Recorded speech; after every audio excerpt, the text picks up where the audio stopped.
Vamos agora a aspectos bastante formais, né, em relação à descrição das ondas. E aqui não importa muito de que tipo de onda eu estou falando. Isso se aplica a todas as ondas. Uma onda, ela será sempre descrita e a sua evolução espaço-temporal vai ser descrita por meio de funções. Sim, funções com características especiais, como nós veremos, mas ainda assim funções. Funções de até 4 variáveis e, no mínimo, 2 variáveis. De forma que, muitas vezes, nós podemos descrever ondas simples utilizando apenas 2 variáveis. É claro que, neste caso aqui, por exemplo, nós estamos falando de uma onda que se propaga em uma dimensão. E x aqui, uma vez adotado a origem de um referencial, x é a coordenada associada a um ponto do espaço. É claro que t aqui se refere ao tempo. Ou seja, o que nós fazemos para descrever ondas é fazer uso da extensão do conceito de funções de uma variável para 2 variáveis, 3 variáveis e até 4 variáveis. Essas variáveis são as coordenadas de um ponto do espaço. Então, x, y, z são as coordenadas de um ponto do espaço, né? E t, aqui, claro, t é o tempo, porque nós estamos falando da evolução de algo à medida que o tempo passa. Portanto, é importante entender que esta função há de depender dos pontos do espaço e do tempo. É claro que nós poderíamos falar de tipos diferentes de ondas em função desta função f. Por quê? Muitas vezes, essa função aqui é uma função vetorial. Por exemplo, como o campo elétrico varia com os pontos do espaço e do tempo.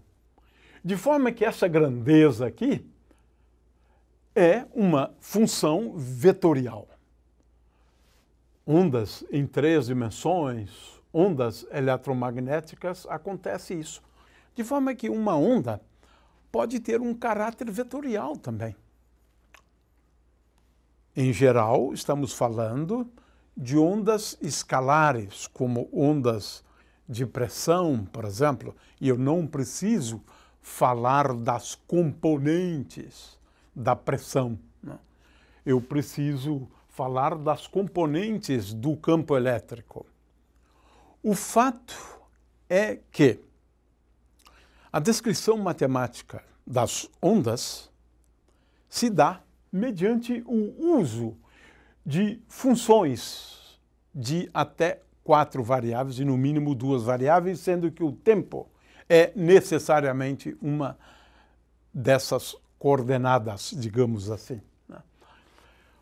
O fato é que essa função pode ser vetorial. Nós estamos falando de ondas com caráter vetorial, e essa função também pode ser uma função complexa, uma função a variáveis complexas, né? Esse é o caso das ondas de matéria, né? De forma que, matematicamente, nós temos funções. funções escalares, funções vetoriais e funções de variáveis complexas para descrever as ondas importantes. Aqui eu estou falando das ondas de matéria. Aqui, por exemplo, eu estou falando das ondas que se propagam numa corda, ondas unidimensionais, por exemplo. O fato é que, matematicamente, nós fazemos uso do conceito de funções escalares vetoriais complexas e assim por diante. Para a gente entender isso, nada como considerar um exemplo. Vamos considerar a propagação. Digamos que aqui eu tenha uma corda, ela está sujeita a uma certa tensão e, repentinamente, nós queremos analisar a propagação de um pulso na corda. É claro que nós exageramos, né? Esse pulso não é tão grande, não é tão alto assim, né? Mas, de qualquer maneira, a ideia aqui é descrever a propagação desse pulso, né? Se pode olhar assim e dizer, isso aqui está me parecendo o perfil de uma onda. Sim, pode ser, né? Mas isto aqui, por outro lado, pode ser o perfil, né, de um pulso numa corda. E agora eu estou querendo descrever o movimento deste pulso. Vamos denominar essa função aqui que descreve o perfil da onda de função f de x e t. É x apenas porque agora eu estou considerando a propagação da onda ao longo do eixo x. De forma que f de xt descreve o movimento desse pulso. Eu vou considerar este pulso se propagando com uma velocidade v. Ora, não é difícil perceber, né, que f de xt, que descreve a propagação desse pulso, é uma função que vamos escrever sob a forma x menos vt. X menos vt. Agora, é fácil perceber que, de fato, essa função descreve esse pulso com um perfil dado pela função, digamos, f de xi, de forma que se f de xi for uma função, né, de tal maneira que o comportamento dessa função com respeito a xi tenha esta forma aqui, Então, essa é a função f de xi, eu coloquei aqui num gráfico, e observe-se que aqui eu estou descrevendo basicamente, ou exatamente, esse perfil aqui, este perfil. Digamos que essa seja a função f de xi.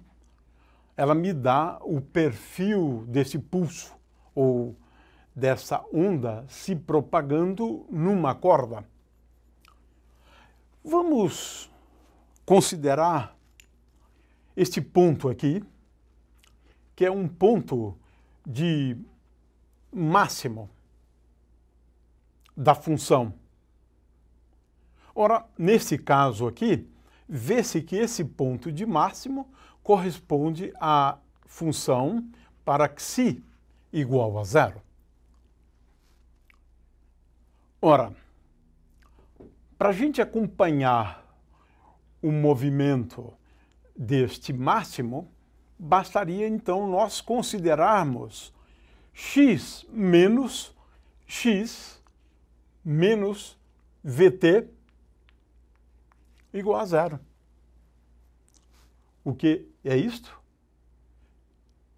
Me dá um movimento, que é um movimento uniforme, deste ponto. ao longo da onda.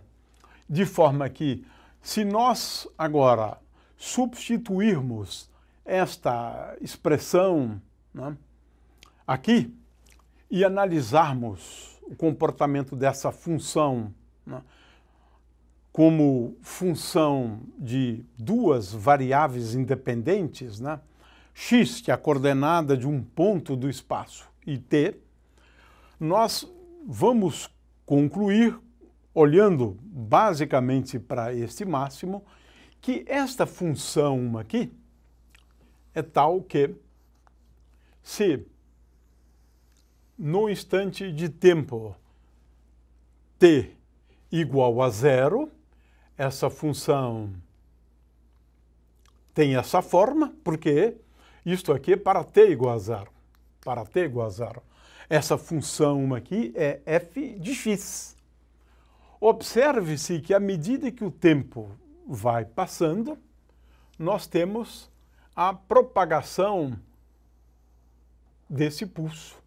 E essa propagação, nesse caso, como essa função dada aí, é uma propagação desse pulso para a direita com velocidade v.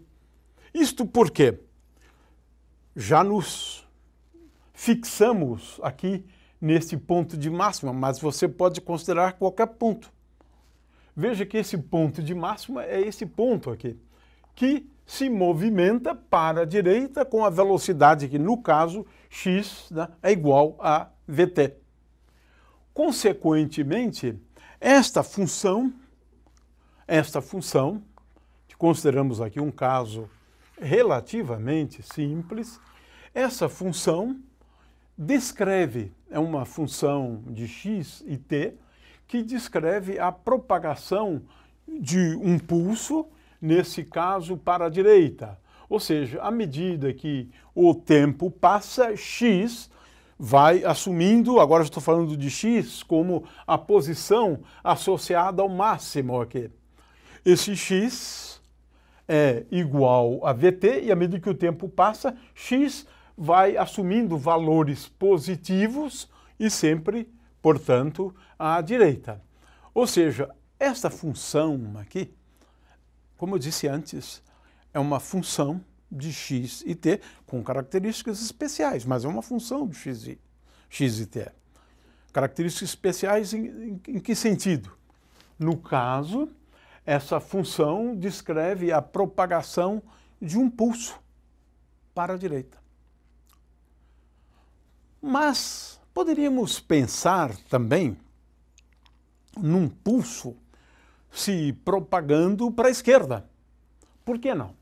Vamos considerar agora um outro pulso, esse aqui, por exemplo, né, propagando-se para a esquerda agora.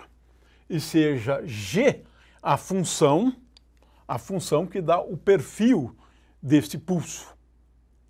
Ora, neste caso, uma onda se propagando para a esquerda, ela vai ser descrita pela função g de x e t igual a g, é a função que dá o perfil de x mais vt. Observe-se que, por exemplo, o máximo lá se propaga de tal forma que x mais vt é igual a zero. Ou seja, à medida que o tempo passa, x vai assumindo, a partir do instante de tempo t igual a zero, né? A partir do instante de tempo t igual a zero, x vai assumindo valores negativos. Portanto, por meio dessa função escrita sob esta forma aqui, eu estou descrevendo um pulso como este se propagando para a direita, e para uma função escrita sob esta forma aqui, eu estou descrevendo um outro pulso se propagando para a esquerda. Aí poderíamos nos perguntar, mas qual é a situação mais geral possível, onde eu tenha dois pulsos? A solução é bastante simples.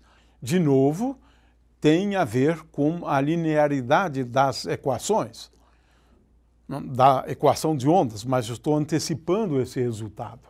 O fato é que o resultado de dois pulsos pode ser descrito pela função f de x menos vt mais g de x mais vt.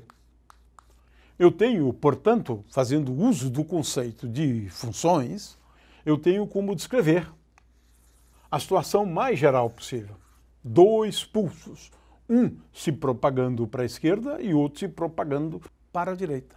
Portanto, eu poderia escrever agora uma onda, né, que é, na realidade, uma superposição de ondas. Y de x e t, veja que agora não é apenas uma questão de x menos vt ou x mais vt, é y de x e t igual a f de x menos vt mais g de x mais vt. E esta aqui é a forma mais geral possível de ondas se propagando em uma dimensão ao longo do eixo x.